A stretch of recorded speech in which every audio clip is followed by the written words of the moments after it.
Meredith Holloway was 71 when her own son struck her over something his wife had whispered. She did not raise her hand in return. She did not shout. She simply walked away and later sold the house she had guarded for decades. Meredith had once believed that kindness acted like armor.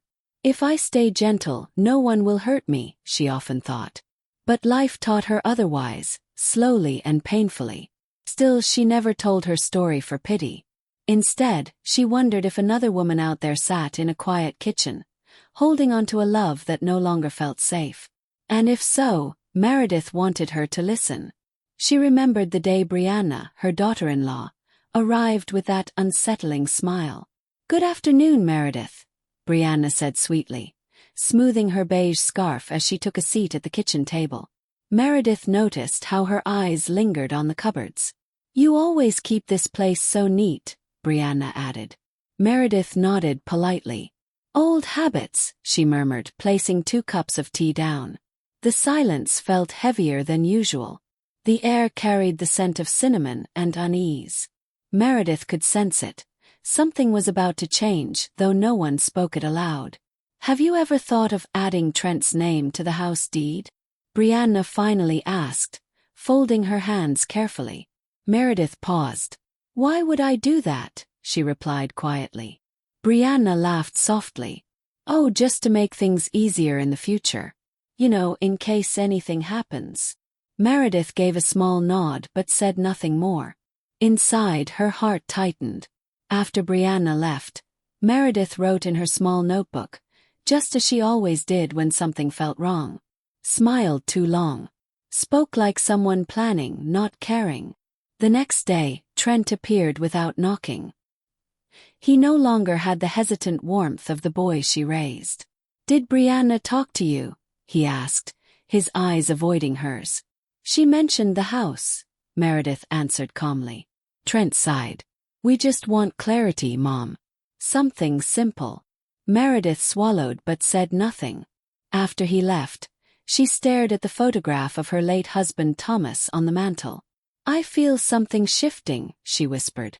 Thomas's smile seemed frozen in time, kind and reassuring, like a memory she could no longer return to. Seeking grounding, Meredith walked to the Blue Fern Cafe, a familiar place that still felt kind. "Morning, Miss Meredith," the young waitress smiled. "Your usual." Meredith nodded. Outside the window, autumn leaves fought the wind. For a moment, she thought she saw her old friend Opel crossing the road. But Opel had grown distant like so many things. Meredith sighed softly. "Nothing stays the same," she murmured as she wrapped her hands around warm porcelain. Later, her phone chimed. A message from Brianna read, "Family dinner Friday. Important discussion." Meredith stared at the screen before whispering, "Important for who?" When the evening arrived, Brianna's voice filled the dining room. "We should all think about the future," she said smoothly. Trent added, "Mom, we need you to sign over the house. It could help us expand the business." Meredith looked up. "This home isn't an investment tool. It's where your father built our life." The air shifted like storm clouds gathering. "You're being unreasonable," Trent snapped. Before Meredith could speak again, his hand struck her face. The room froze. Brianna gasped. Their daughter Elsie looked away, unsure and silent. Meredith did not cry. She did not shout. She simply walked to the freezer, took out ice, and pressed it gently to her cheek. "I see you now," she thought, not with anger, but with heartbreaking clarity. That night, alone in her room, Meredith whispered to Thomas's photo, "I won't stay where I am no longer safe." She slept peacefully for the first time in months. By morning, her decision was made. She stood in front of a real estate office under a gray Cedar Ridge sky. "I need an appraisal," she told the clerk firmly. The woman blinked, then nodded. Meredith waited calmly, feeling a strange peace settle over her like thin snowfall. At the bank, she moved her savings into a private account. "No shared access," she insisted. The teller hesitated. "Are you certain, Mrs. Holloway?" Meredith met his eyes. "Completely." Outside, the cold breeze kissed her face, no longer painful. She felt something rare, freedom. Not loud, not dramatic. Just quiet strength like a river changing direction. That evening, she arrived at Opel's farm. "You didn't call," Opel said, handing her a mug of steaming tea. "I didn't want to be talked out of coming," Meredith replied softly. Opel nodded. "You're safe here." Meredith glanced at the empty horizon and finally let out a slow breath. For the first time in years, her heart felt lighter. Not broken, just healing. Meredith settled into the quiet back room of Opel's farmhouse, listening to the soft creaking of old wood beneath her feet. "You can stay as long as you need," Opel said gently, placing a folded quilt at the edge of the bed. Meredith gave a small smile. "Just a little while. I need to remember who I was before I started shrinking." Opel nodded. "People don't realize when they're being slowly erased." Meredith looked out the window. "I realized the moment my own son raised his hand. That's when the silence finally spoke." The next morning, Meredith rose early, a habit that age refused to release. She brewed tea in the small kettle Opel kept beside the stove. "Sleep well?" Opel asked, walking in with a basket of eggs. "Better than I have in years," Meredith replied. She paused, then added, "I thought pain meant staying. I see now that leaving took more courage." Opel leaned against the counter. "Peace isn't dramatic. It's just honest." Meredith nodded slowly as the steam curled upward like a prayer. Back in town, Brianna's voice echoed through the Holloway house. "She just left," she scoffed. Trent stood in the center of the living room, arms folded. "She hasn't answered my calls." Brianna rolled her eyes. "She's being dramatic. She'll come back once she calms down." But Trent said nothing. Somewhere behind his anger lived a faint sense of shame he refused to face. "She's always been stubborn," he muttered, though the words felt hollow even to him. Meanwhile, Meredith returned briefly to her house to gather a few personal items.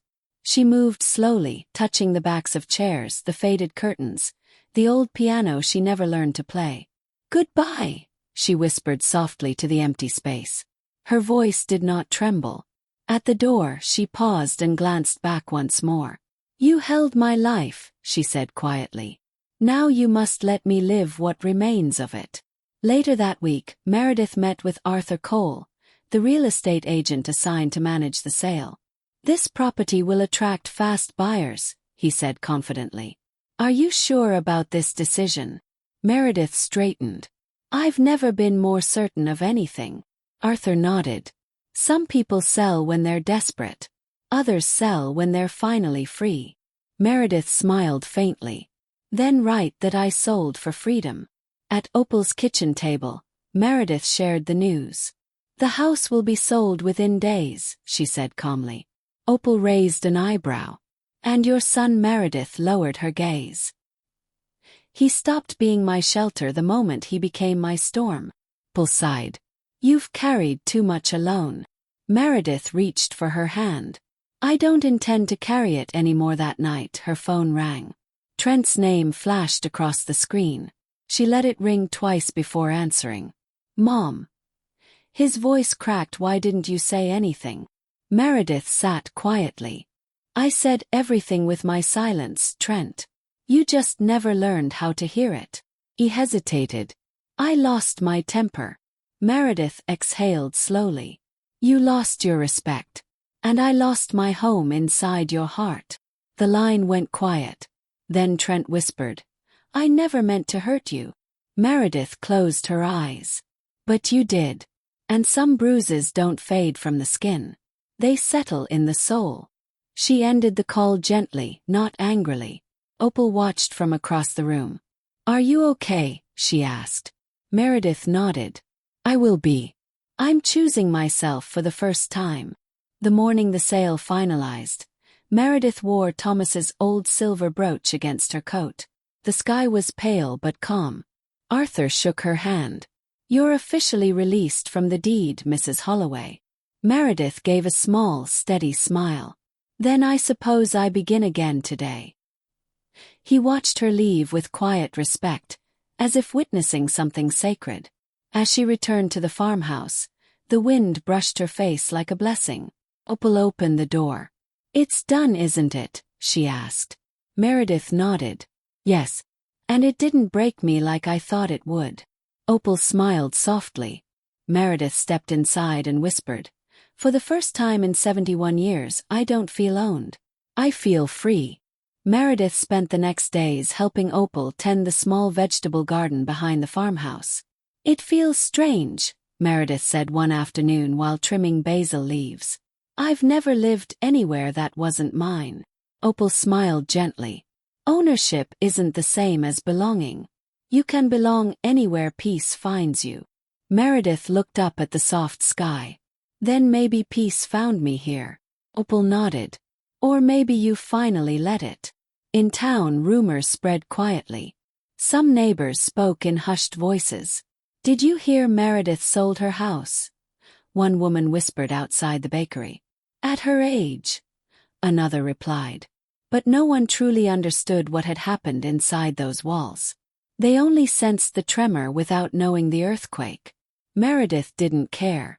She had walked away from judgment long before she walked away from the house. One morning, Opel handed her a small envelope. "This came for you," she said. Meredith opened it carefully. Inside lay a short letter in shaky handwriting from Elsie, her granddaughter. "Grandma, I'm sorry. I didn't know what to do. I was scared. Miss you." Meredith's eyes softened. She whispered, "She's just a child caught between storms." Opel touched her shoulder. Sometimes children see clearer than their parents. That afternoon, Meredith took a slow walk along the gravel road behind the farm. The wind carried the scent of pine and early frost. She thought about Trent, not the man he had become but the boy he once was.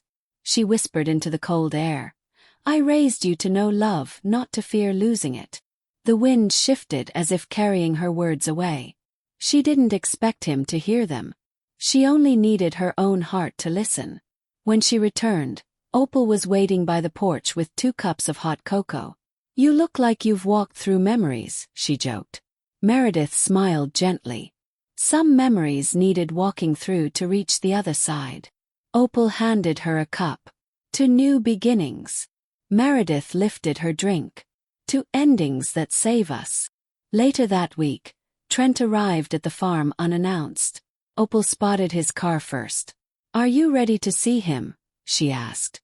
Meredith straightened her shoulders. "I'm ready to hear him, but I won't shrink again." Trent approached slowly. "Mom," he said, his voice small, "can we talk?" Meredith nodded, though her heart beat steadily, not nervously. "Let's talk outside." They sat on the wooden bench beneath the maple tree. Trent stared at the ground. "I don't know what happened to me," he whispered. "I was overwhelmed." And Brianna kept saying. Meredith raised a hand softly. "Your wife didn't lift your hand, Trent. You did." He swallowed hard. "I know." She looked at him, the wind lifting her silver hair. "Do you understand why I left?" Trent nodded slowly. "Because I stopped protecting you." Meredith sighed. "Because I needed to protect myself." He finally looked up. "Do you hate me?" Meredith shook her head gently. "No. But I don't trust you right now." Trent's eyes glistened. "I want to fix it." Meredith closed her hands together. "Some things aren't fixed with apologies. They're fixed with change." He nodded, though uncertainty clouded his face. "Will you ever come home?" Meredith stood. "I don't know yet. But I know it won't be the house I left behind." Trent returned to his car slowly. As he drove away, Opel stepped beside Meredith. "How do you feel?" she asked. Meredith inhaled deeply. "Lighter." "Saddened but lighter." Opel nodded. "That's what truth does. It hurts, but it frees." Meredith watched the dust settle on the road. "He's still my son," she said quietly. "But I am still myself." The next morning Meredith made a decision. She and Opel drove to Cedar Ridge's small post office. Meredith bought a large envelope and placed Elsie's letter inside it, along with a reply she had written carefully. My dear Elsie, you didn't choose any of this. I love you always. When you're ready, come visit me. She sealed it gently and handed it to the clerk. Send it today, she said. Her voice held hope but not desperation. When they returned to the farm, Opal's 2 dogs ran around them, tails wagging. Meredith laughed, the sound surprising even her. I haven't heard myself laugh like that in years, she said. Opal chuckled. That's because you're breathing again. Women stop laughing when they're holding their breath for too long. Meredith touched her chest. Then maybe I've exhaled. Over the next days, Meredith helped Opal repaint the porch, trim apple branches, and sort books in the dusty attic. I feel useful again, she said one evening as they sat drinking peppermint tea. Opal smiled. You never stopped being useful. You were just used. Meredith paused, letting the words settle. Not anymore. One afternoon, Meredith drove into town alone. She wanted to test her strength. She walked through the marketplace, where familiar faces greeted her. We haven't seen you, someone said. Meredith smiled. I've been finding my peace. She bought fresh bread and a small bouquet of wildflowers. As she passed her old street, she did not turn her head. She didn't need to. The past no longer pulled her. The following morning, Opal found her sitting on the porch with a thoughtful expression. What's in your mind? Opal asked. Meredith smiled. I'm thinking about renting a small place here in Cedar Ridge. Something simple. Something mine. Opal's eyes brightened. That sounds perfect. Meredith nodded. I've lived my whole life building homes for others. Now I want one built for peace. They visited a few places that afternoon. The third house they toured was tiny, just a bedroom, a kitchen, and a porch with peeling paint. It's nothing fancy, the landlord warned. Meredith smiled softly. It doesn't need to be. It just needs to be honest. She walked into the little living room and whispered, Yes, this feels right. Opal squeezed her hand proudly. By the end of the week, Meredith had signed a rental agreement. The key felt warm in her palm, as if welcoming her. A new chapter, she murmured. Opal stood beside her. A peaceful chapter, she corrected. Meredith unlocked the door and stepped inside. The light was soft. The air was quiet. It was enough. That evening, Meredith received a message. It was Elsie. Grandma, can I come see you this weekend? Dad said it's okay. Meredith pressed a hand over her heart. Yes, baby, she whispered though no one could hear. She typed back, I would love that. Opal hugged her gently. She'll remember your kindness, not the chaos. Saturday arrived with bright sun. Elsie stepped out of Trent's car shyly, holding a small bag. Grandma, she said softly. Meredith knelt and opened her arms. Come here, sweetheart. They embraced tightly. Elsie whispered, I missed you. Meredith stroked her hair. I missed you more. Trent watched from the driveway, remorse darkening his eyes. But this moment wasn't his. It belonged to the women rebuilding what he had broken. Inside the little house, Meredith baked peach muffins with Elsie, laughing as flour spread across the counter. Grandma, this place is cozy, Elsie said, smiling. Meredith kissed her forehead. It's my fresh start. When Trent stepped inside to pick her up later, he paused at the doorway. It suits you, he said gently. Meredith nodded. It does. For once, there was no bitterness between them, only distance and the slow possibility of healing. When the door closed and silence settled again, Meredith stood in the center of her new home. The afternoon light touched her gently. She thought of the house she once guarded, the slap she endured, the freedom she chose. This life belongs to me now, she whispered. And for the first time in 71 years, Meredith Holloway felt truly, completely alive.